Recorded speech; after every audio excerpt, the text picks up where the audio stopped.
నిరుద్యోగులకు తెలంగాణ సర్కార్ good news.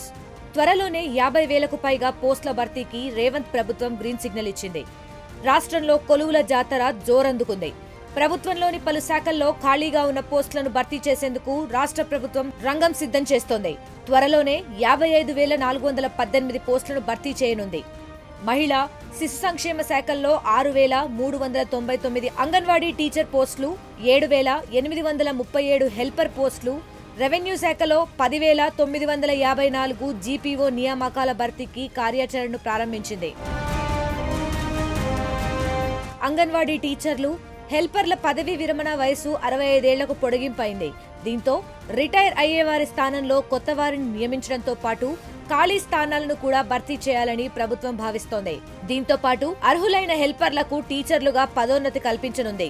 ఈ క్రమంలోనే మహిళా శిశు సంక్షేమ శాఖల్లోని మొత్తం 14,236 పోస్టుల భర్తీకి శ్రీకారం చుట్టనుంది. దీనికి సంబంధించిన ఫైలుపై ఆ శాఖ మంత్రి సీతక్క ఇప్పటికే సంతకం కూడా చేశారు. దీంతో త్వరలోనే వీటికి సంబంధించిన నోటిఫికేషన్లు జారీ కానున్నాయి.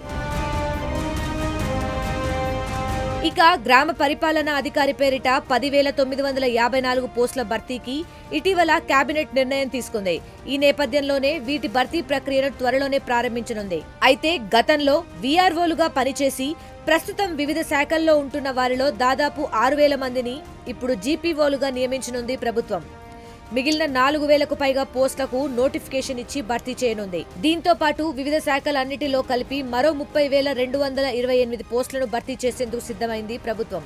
ఆర్థిక, న్యాయశాఖ, సచివాలయం, సమీకృత గురుకులాలతో పాటు ఇతర శాఖల్లో ఖాళీలను భర్తీ చేయాల్సి ఉందని ఇప్పటికే అధికారులు గుర్తించారు. వాటికి సంబంధించిన వివరాలను కూడా ప్రభుత్వానికి అందించారు. రాష్ట్రంలో skill university, handloom and textile ఇన్స్టిట్యూట్లను ఏర్పాటు చేయడంతో పాటు ఐటీఐలను అడ్వాన్స్ టెక్నాలజీ సెంటర్లుగా మార్చింది కాంగ్రెస్ ప్రభుత్వమే. వీటిలో కూడా అవసరమైన పోస్టులను భర్తీ చేయాలని భావిస్తోంది. ఇక ఇటీవలే గ్రూప్ 1, గ్రూప్ 2, గ్రూప్ 3 పరీక్షల్లో ఎంపికైన 2,711 మందికి కూడా త్వరలోనే నియామక పత్రాలు ఇచ్చేందుకు సన్నాహాలు చేస్తోంది. మొత్తంగా అడ్డంకులన్నిటినీ తొలగించి ఒకేసారి 55,418 పోస్టులను భర్తీ చేసే దిశగా రేవంత్ సర్కార్ అడుగులేస్తోంది. ఈ క్రమంలోనే మార్చి 31లోగా ఆయా శాఖల్లోని ఖాళీల వివరాలను సేకరించే పనిలో పడింది టీజీపీఎస్సీ.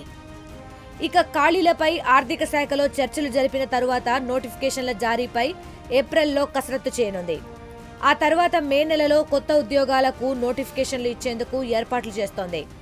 ఇక నోటిఫికేషన్ ఇచ్చిన 6 నుంచి 8 నెలల్లోనే పోస్టుల భర్తీ ప్రక్రియను కూడా పూర్తి చేసేందుకు సిద్ధమవుతోంది. మరిన్ని వీడియోస్ కోసం ఛానల్ ని సబ్స్క్రైబ్ చేయండి. లేటెస్ట్ అప్డేట్స్ కోసం వాట్సాప్ ఛానల్ ని ఫాలో అవ్వండి. అండ్ లింక్ డిస్క్రిప్షన్ లో ఉంది.